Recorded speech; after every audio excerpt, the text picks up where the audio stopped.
Buenos dias. I'm going to tackle or to discuss about the start of American era. Denial of Spencer Fred. This was mentioned in the topic of American infiltration in the Philippines when General Emilio Aguinaldo sailed to Singapore for an important meeting with his old friend Mr. Howard Frey. Yung purpose po ng pag-visit niya is to consult the status of the Philippines on the Spanish government rather. After that, pinakilala ni Mr. Frey si General Aguinaldo kay Consul General Spencer Pratt.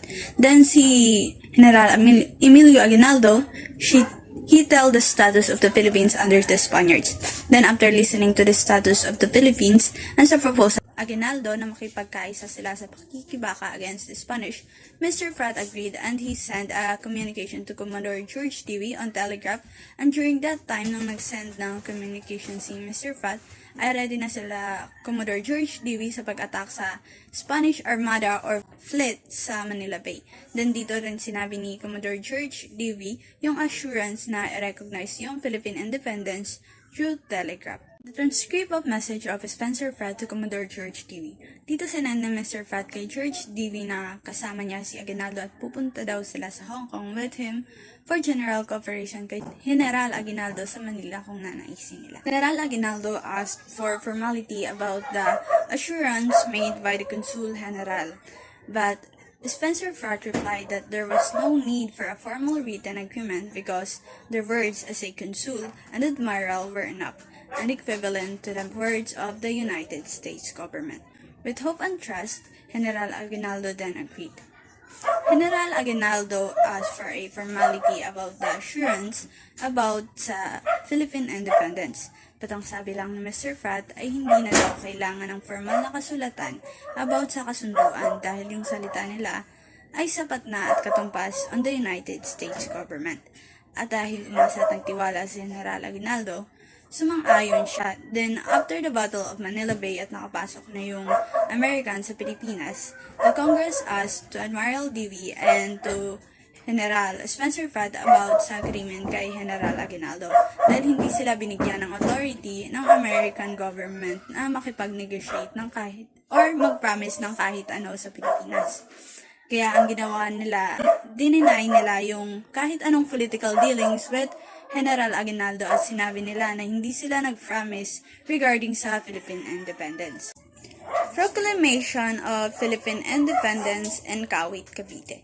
Pagkatapos ng pagdideklara ng Philippine independence, General Aguinaldo put himself as a dictator in the Philippines, and on June 12, 1898, ipinahayag niya kalayaan ng Pilipinas sa kanyang bahay sa Cavite El Viejo or sa Kawit, Cavite. At sinulat ni Mr. Ambrosio Rianzares Bautista ang pagdideklara ng Philippine independence at binasa yung document in Spanish sa bahay ni Aguinaldo. Si Mr. Ambrosio ay isang war counselor and special delegate designate. Act of Proclamation of Independence of the Filipino People. Acta de la Proclamación de la Independencia del Pueblo Filipino. Ito yung proclaim at binasa ni Ambrosio Rianzares Bautista sa Cavite Viejo, Province of Cavite in 12th day of June 1898 sa bahay ni Aguinaldo. His parents were very poor because his father and yung mother niya is dinadagdagan lang yung income nila sa pagsasaka by being maglalako sa local market or palengke. He's also working in school and teaching younger students Latin at 3 different local institutions. It took him 6 years to complete his law degree since he worked long hours as a law clerk or assistant of a judge and court transcriptions or court reporter. And because of the paper that he wrote about manifesto of the Spanish-American War, it brought him to the attention of General Emilio Aguinaldo, and then Aguinaldo ordered his men to bring Mabini to him. Mabini reached Aguinaldo's camp on June 12, 1895, and soon became one of General's primary advisor. And on that day, it is the declaration of the Philippine independence. His paralysis was due to polio. Mabini wrote most of Aguinaldo's presidential decrees. He also molded policy on the organization of the provinces, the judicial system, the police, as well as property and military regulations. He was the brains of the revolution. She was the daughter of a rich family in her hometown of Taal, Batangas. Then after the signing of the Pact of Biak na Bato on December 14, 1897, that is in Chapter 9, the voluntary exile of Aguinaldo, he visited the Agoncillo residence in Hong Kong and requested her to immediately hand sew a flag according to her design that would embody the national aspiration of all Filipinos. Pagkatapos ma-receive yung request ni Aguinaldo, Agoncillo then assigned her eldest daughter, Lorenza, Mrs. Delfina Herbesa de Natividad Jose Rizal's nephew by his sister, Lucia, to help her. The song Marcha Nacional Filipina was composed as incidental music a year earlier for the declaration of Philippine independence in Cawi, Cavite. During the break of the newspaper stop in Bautista, Pangasinan, Palma's poetic spirit produced the Spanish Ode Filipinas. On June 24, 1900, Nivaleo was renamed Bautista in honor of Saint John the Baptist and practitioner as a safer town. Ito yung pagpupulong ng mga commissioners from United States and Spain in Paris on October 1, 1398.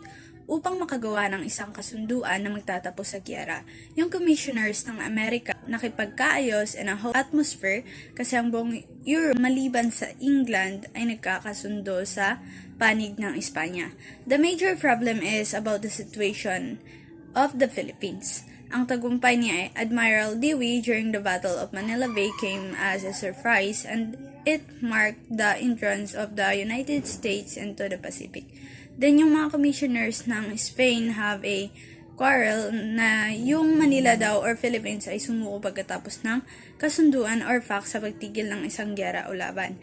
This agreement was during the fact of biak na bato but then sumuko na lang yung Spain sa argument dahil wala silang pagpipilian. And the US paid Spain a $20 million para sa pag-colonize nila sa Pilipinas kasi gusto nilang makontrol yung Pilipinas. Then yung Spain, tinigil nila yung pag-angkin o pag-colonize sa Cuba. Si Pangulong Emilio Aguinaldo with Apolinario Mabini ordered about sa pagpupulong on the Revolutionary Congress sa Malolos, Bulacan.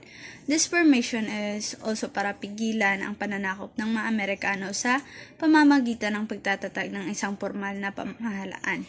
The formation of Malolos Congress will be known as the National Assembly and the First Assembly of the Republic of the Philippines. This was held in Barasuan Church in Malolos, Bulacan. The Malolos Congress was held between June 23 and September 10, 1898. Pedro Paterno was elected president and Gregorio S. Araneta as vice president. On the 29th of September, the Declaration of Philippine Independence, June 12, 1898, was ratified. The Congress then decided to draft a constitution, but the decision was opposed by Apolinario Mabini. The resulting Malolos Constitution was ratified on November 29, 1898, signed into law on December 23, 1898, and was approved on January 20, 1899, sanctioned by President Emilio Aguinaldo on January 21, and promulgated on January 22, 1899. The document stated that the Filipino have exclusive sovereignty, basic civil rights, separated the church from the state, and called for the creation of an Assembly of Representatives, National Assembly, which would act as the legislator. It also called for a parliamentary republic as the form of government, with the president elected for a term of 4 years by a majority of the assembly. Nagsimula ang Philippine-American War sa Santa Mesa malapit sa San Juan River Bridge sa Ciego at Silencio Street. Then when Private William Grayson saw the Philippine soldiers, he shouted, "Halt, it means stop." At dahil yung mga Pilipino noon is di pa marunong umintindi ng English, nagpatuloy sila sa paglalakad at dahil piling ni Mr. Private William na nabastos siya, kaya binaril niya yung isang lieutenant at sundalo. Then after that, nagpadala si President Aguinaldo ng message kay General Otis na ang pamamaril ay aksidente lamang at iminungkahi ni Aguinaldo na magkaroon na lang ng paggitan para sa Amerika at Pilipinas. And then, hindi nag-agree si General Otis at sabi niya na simulan na kaya pagpatuloy na lang. Then, dito nagsimula ang Philippine-American War. He succeeded Artemio Ricarte as staff of the Armed Forces of the Philippines. He also had a background in military science to the inexperienced army. General Aguinaldo ordered to shift in guerrilla warfare dahil alam niya na ang ganong paraan ay hindi mahuhulaan at ang guerrilla warfare din ang nagpabigo sa mga Amerikano na talunin sila. Dahil dito napagpasyahan ng mga Amerikano na hindi sila titigil sa paglaban kung hindi nila madadakip o mapapatay si Aguinaldo. In February 1901, ginawa ni Frederick Funston ang bahay at opisina ni Aguinaldo bilang punong tanggapan. Ang bahay na yun din ay ang pagmamay-aring ni Kapitang Pulong. When San Isidro was under the Americans, kinumbinsi ng alkalde ng bayan ang grupo nila Sigismundo na sumuko sa pakikipaglaban. Si Sigismundo, ang mensahero, nagdadala ng mahalaga or importanteng komunikasyon or impormasyon ni Aguinaldo. Napilitan si Cecilio Sigismundo na ibigay ang lokasyon ni Aguinaldo at sa tulong ni Lazaro Segovia na lumipat sa panig ng mga Amerikano ay na-access nila yung mga decoded messages. General Funston disguised the Macabebe scouts that they were the men requested by Aguinaldo, while Funston and 4 American officers disguised as prisoners of war. When General Funston and Macabebe group reached the place of General Aguinaldo and Palanan Isabela, they immediately executed their plan. The Macabebe started to shoot General Aguinaldo, then when General Aguinaldo fights back and defends himself, Barcelo held him tight and says that, "Don't sacrifice yourself, the country needs your life." General Aguinaldo and his men was declared as prisoners of war. On April 1, 1901, General Aguinaldo swore allegiance to the United States and taken the oath of allegiance. He distinguished himself as a field commander while fighting Spanish garrisons in Bulacan in August 1897. He was promoted to a captain. He met with Emilio Aguinaldo in his Piak na Bato headquarters and proposed an attack on a Spanish garrison in Paambong, Bulacan. Because of the surrender of Spanish soldiers in his hometown in Bulacan, when he returned to Philippines from Hong Kong, Aguinaldo promoted him to the rank of Brigadier General. He became the camp aide of General Emilio Aguinaldo. Lieutenant Denise Owenlan, inscribed on Del Pilar's tombstone, an officer and a gentleman. He is known as the Supreme President and established the Tagalog Republic, and it was established somewhere in the mountains of Rizal. In his military circular number 7, the Tagalog Republic, called as the Republic of the Philippines, affirmed formation of an organized army. The army units were composed of kabuhans, amilieros, compañías, and battalions. In the military order number 5 of Sakay's government assigned the color codes for the divisions of armies such as artillery, red, infantry, light blue, cavalry, dark blue, engineering, dark brown, chief of staff, dark green, and so on and so forth. Sakay and his men surrendered because of the trap that America will grant the general amnesty. Sakay was put in trial and accused of bandolerismo under the brigandage of Act of November 12, 1902, that all acts of armed resistance to American rule is considered banditry. Sakay was sentenced to death on September 13, 1907. After the Tejeros Convention, where Aguinaldo won as president, Malvar sided with Andres Bonifacio, the Supremo ng Katipunan. Beginning of January 1902, American General Franklin Ville took command of Operation in Batangas and practiced burned-earth tactics that took a heavy toll on guerrilla fighter, so Malvar escaped by putting a disguise. Malvar surrendered to Ville on April 13, 1902, mainly due to desertion of his top officers and to put an end to the sufferings of his countrymen. He died in Manila on October 13, 1911, due to liver failure, and buried in Santo Tomas, Batangas on October 15. On September 18, 2007, Rodolfo Valencia filed House Bill 2594 declaring Malvar the second president of the Philippines. General Malvar took over the revolutionary government after General Emilio Aguinaldo, the President of the Republic, was captured on March 23, 1901 and was exiled in Hong Kong by the American colonial government, since he was next in command.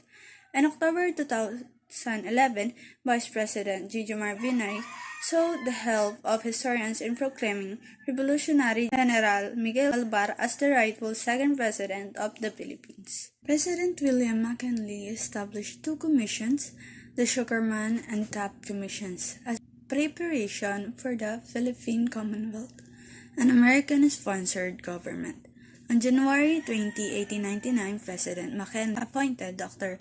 Jacob Sugarman to chair a commission known as Sugarman Commission. Colonel Manuel Argales says that Filipinos wanted to know of the specific role they will be allowed to play in the new government they were planning.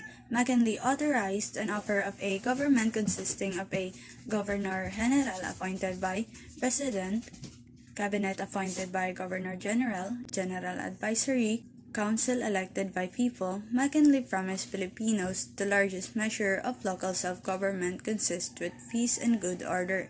Then Aguinaldo created a delegation to meet the Sugarman Commission. Aguinaldo asked ceasefire over the Americans and accepted proposal of McKinley. After this, General Luna disliked what happened, so he ordered the arrest of Pedro Paterno, since Paterno was the one who advised Aguinaldo on doing ceasefire. Dr. Sugarman was informed on what happened in Aguinaldo's camp, so President McKinley instructed Secretary of State John Hay to inform Sugarman that he wanted peace preferred by kindness and pacification, but it was supplemented by threat to send all force to suppress the rebellion if the Filipino resistance continued. A recommendation included the establishment of civil control over Manila, creation of civil government as rapidly as possible, especially in areas already declared pacified, including the establishment of a bicameral legislature, autonomous governments on the provincial and municipal levels, and a system of free public elementary schools. The second commission was headed by William Howard Taft, or the Taft Commission. This commission established civil service, judicial system, and legal code to replace the Ordinance of Spanish. On July 1, 1902, inaprobahan ng Philippine Organic Act ang executive order ni Pangulong McKinley, at ang batas na ito ay nagpapalawig sa Bill of Rights ng United States sa Pilipinas. Congressman Henry A. Cooper authored the Philippine Organic Act of 1902. The approval of the act concurred with the official end of Philippine-American War. On July 4, President McKinley was assassinated and Theodore Roosevelt succeeded the presidency. During the administration of former Gloria Arroyo, she proclaimed the end of Philippine-American War had ended on April 16, 1902 when General Malbar surrendered. On July 4, 1901, Taft became governor of a civil administration for the Philippines. This regime was called Insular Government. Taft made many reinforcements in Philippines and developed Filipinos to be more civilized. Taft was also among the one who opposed occupation of colonies. Nung dumating ang mga Kastila sa Pilipinas, pinakilala nila ang Royal Land Grants. This system is that the encomenderos must defend their encomenda from external attack to maintain peace and order and support missionaries. The Land Reform Program or Land Registration Act of 1902, Act No. 4961, Public Land Act of 1903, Tenancy of 1933, Act No. 4054 and 4113, and the Torrens system is a land registration invented by Sir Robert Torrens in the 19th century, in which the government is the keeper of land and title records that serves as certificate and valid ownership of land. General Otis established public schools in the Philippines. He organized 7 schools and teach classes when war is raging. He continued the public education project. When that commission arrived in Manila, Army organized 39 schools, and Section 15 of Act 74 empowered the General Superintendent to import 1,000 teachers from U.S. The three bell was brought to America as their war trophy. During the term of Fidel Ramos, he initiated the recovery of the bells from President Clinton's administration but said that the bells are U.S. government property. In 2002, a formal negotiation with the United States given for returning of bells and the second State of the Nation address on July 24, 2017, President Rodrigo demanded the bells to return and gladly it has been returned on December 11, 2018.